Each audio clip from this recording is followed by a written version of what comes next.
Hi everyone and welcome to the semi-final of the Star City Games Invitational Qualifier Legacy Tournament, hosted by Metagames and held in Doncaster. We have a Jund mirror match for those who like that sort of thing, and it's Tom Robinson against Ross Silcock. I imagine this is going to be utter carnage.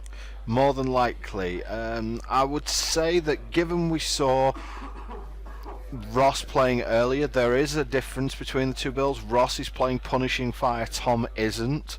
So I would say that probably puts Ross in a fairly substantially favourable position. Yeah, I would have to agree with that. That was the whole point of putting the fires in the deck. Okay, so we've got a Thoughtseize from Ross, and he sees Abrupt Decay, Dark Confident, Bloodbraid Elf from Tom. So the powerful thing about Tom's hand there is the 4 lands. It's really important in this match to hit all your land drops. He also has the Wasteland to potentially pin Ross back as well. He may even choose to Wasteland Ross on his turn.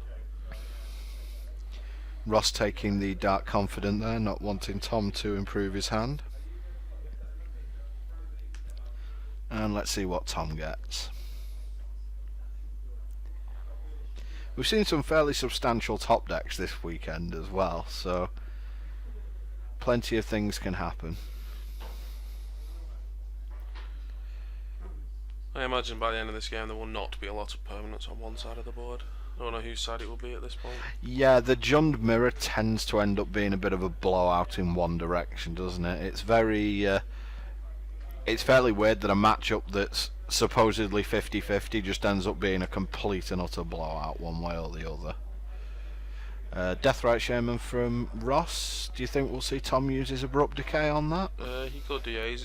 The thing is, in this match there's a lot of important targets for Abrupt Decay. You've got Dark Confident and Tarmogoyf, and Deathrite Shaman as well. So basically the only things it doesn't hit in the deck are lands, spells and Bloodbraid Elf. So you've got to really choose your point when you use it. If you notice at the end of Ross's turn, Tom nearly got stuck in that I'm playing Modern or Standard with his fetch lands. Yeah. And nearly cracked it end of turn. When really in Legacy, there's not much need to do that. No. I mean, you would often, I suppose, if you were playing against a Rug Delver player who didn't give you the... it looks like Tom is Abrupt Decaying it, he just announced it and Tom puts his Deathrite in the bin. I suppose if you're playing against a deck like Rug Delver and it isn't kind enough to tap out on you, that you would occasionally crack your lands during the Rug Delver player's upkeep. Yeah, the Rug Delver player's upkeep's the ideal place to crack it because they're generally choked on lands, so they have the choice of stopping you fetch or playing spells in their turn generally.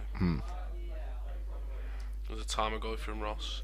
It's already quite large. He's already a pretty big boy. We've got instant land, sorcery and creature in the graveyard, so he's a 4/5 already.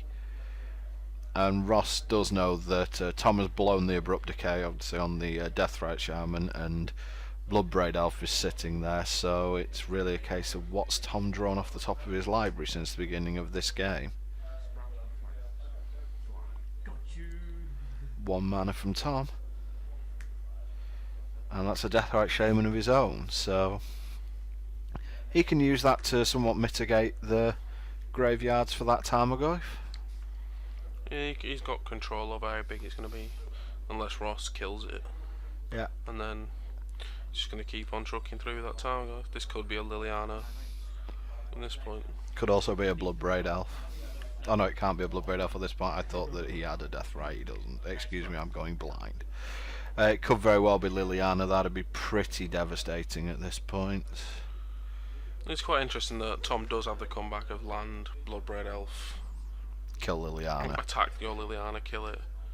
If Ross chooses to attack as well as using the Edict effect on Liliana. Although, given Ross has seen the Bloodbraid Elf, I very much doubt he'd walk into that, if that's the... Depends whether you consider it walking into it or forcing Tom to have to make that play. Yeah. It also depends on what Ross has in his hand.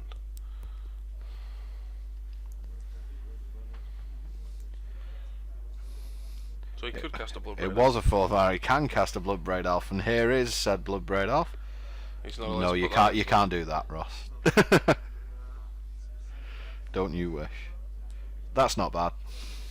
No, it's pretty good value. 5 power, can draw some cards.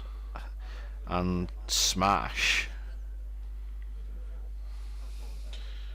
I'm wondering if Tom's well, one of the reasons Tom only kept the wasteland in his hand is so Ross can't wasteland his wasteland, and the other reason is because of that grove that Tom knows Ross is playing in his deck. Yep, and Tom immediately burns Dark Confident because I think that Dark Confident would pretty much have ended the game there. Yeah, Ross would have been quite even further ahead. It's like the worst thing for Ross to draw from Tom's point of view here, I think, is Punishing Fire. Yeah. Well, Tom's gonna spin the dice himself here, it looks like. Yep, roll 'em, boys. Dark Confident for... Ross did a little happy dance there, I'm not sure why that was, but... Probably because it's going to get Punishing Fired. In for 3 with the Bloodbraid Elf. I'm betting that Bob dies. Yeah. Very soon. I would not be at all surprised. I mean, Hey Brute would a land into Punishing Fire here be? He could kill Deathrite Shaman, bring it back, kill Bob, and then a slam him with his team, killing Bloodbraid Elf next turn. And Punishing Fire just seems pretty brutal overall in the Jund mirror. Yeah, a lot of the Americans have, since this tournament, started picking it up. I don't think it's because Ross was playing in this tournament, but they've also agreed with the direction of the deck. It's kind of how we were Thoughtseize from Ross. And the only card he can take is Abrupt Decay, so he will do. It's a good one to take, though. Yeah, Tom had the choice there of rolling the dice on Bloodbraid Elf or casting the Abrupt Decay. So. It's generally usually correct to play the Bloodbraid Elf at that point.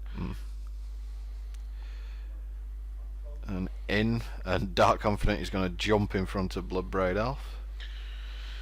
Pretty sure Tom had decided he was going to do that as soon as he casted it into Bob. Yeah. The turn before. Doesn't want to be in a range of Ross double firing him out. Yep. And there is Punishing Fire. No, it's Abrupt Decay. So it's just Bloodbraid Elf against Tarmogoyf.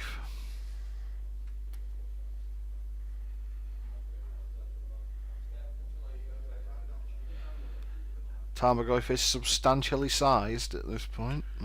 Yeah, I think a Bloodbraid Elf and a Bolt would still kill it though. Yep. Although given the amount of removal there is in these decks, it's a pretty it's pretty brave leaving stuff on D. That is true, especially with 2 toughness, but I don't think Tom's got much of an option there, he has to. Yep. And Wasteland on the Grove there, so at least Punishing Fire doesn't become a massive engine for Ross. It also means that Ross is on 3 mana if he doesn't have a land in his hand, so can't play Bloodbraid Elf. Tom taking the damage there off the Tarmogoyf. And I'm not sure why he kept the Bloodbraid Elf back there. Because if you're not going to block with something, then you may as well attack with it. Yep. Ross lays a Bayou and says go.